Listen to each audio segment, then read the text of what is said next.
মাঝগাঁওয়ের নারকীয় হত্যাকাণ্ডের প্রতিবাদে পাকিস্তানের উপর প্রত্যাঘাত চেয়ে এর আগে রাস্তায় নেমেছিলেন বিশিষ্ট সমাজসেবী তথা লড়াকু বিজেপি নেতা দেবব্রত বিশ্বাস।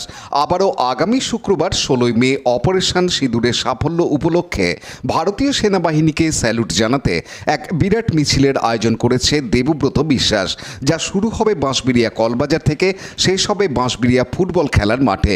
তিনি জানিয়ে দেন, এই মিছিল ভারতবাসী হিসেবে সকলে অংশ নেবে জাতীয় পতাকা নিয়ে। জাতি, ধর্ম, দলমত নির্বিশেষে সকলকে এই মিছিলে সামিল হতে তিনি আহ্বান জানান।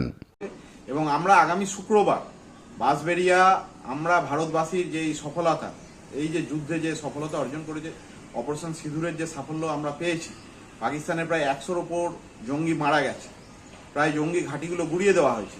সেই সাফল্যকে কেন্দ্র করে আমরা এবং যারা প্রাণের আত্মহুতি দিয়েছেন, আমাদের দেশের যে সমস্ত প্রাণ বিসর্জন দিয়েছেন জওয়ানরা, যে সমস্ত সিভিলিয়ানরা, তাদের স্মৃতির উদ্দেশ্যে আমরা কলবাজার থেকে বাঁশবেড়িয়া বল খেলার মাঠ পর্যন্ত এক বিশাল র্যালি করব।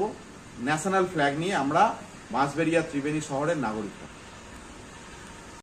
রাজেশ মণ্ডলের সাথে সৌমিত্র সিংহের রিপোর্ট, হুগলি টিভি।